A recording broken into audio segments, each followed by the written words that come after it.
I graduated from Stanford GSB, and I took the safe job, a corporate job that I wasn't that excited about, wasn't that good at, but I grinded it out, I toughed it out.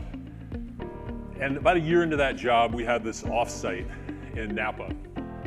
And we're sitting in these conference rooms for 3 days listening to these presentations. And this is like PowerPoint old school, where there's 87 words on the slide, and the person who's speaking reads every single word to you in 0.5x speed. And I'm just, it's brutal.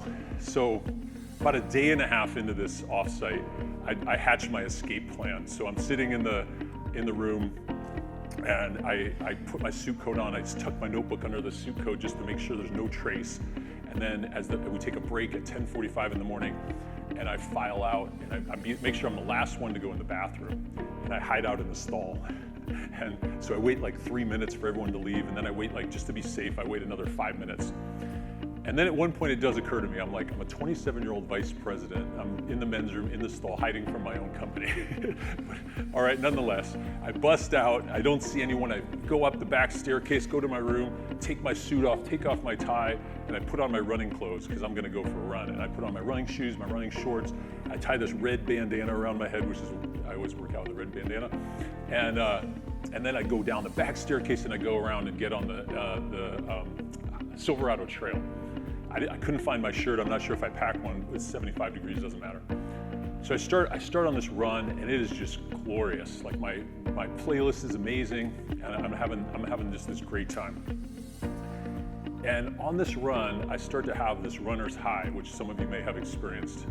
And there's this voice, and this voice says, Graham, you don't have to. This isn't you. You don't have to do this. Like, this isn't what you're meant to do. And it was this voice that I'd heard maybe other times, but this time it was like really powerful. And I realized that this voice was speaking to me, and it was my truth. And this wave of calm and peace just kind of came over me as I finished this run, realizing that I was going to listen to that voice. There were two memorable things about that run that have stayed with me to this day. The first one is the end of the run. So I go out, I'm going on, just having a great run. I turn around, again, having runner's high.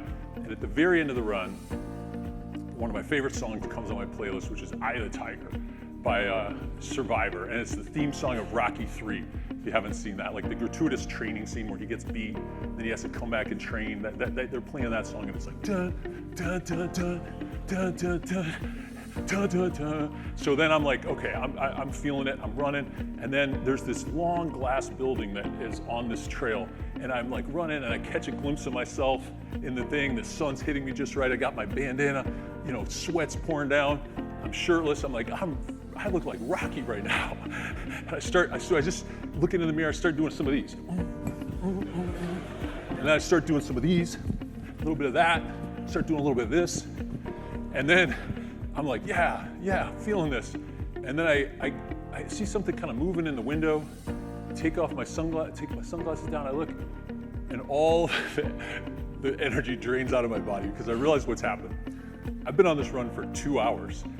The meeting I was in ended, they broke for lunch, they go to lunch in a different room, and it's a restaurant with a window overlooking the vineyards.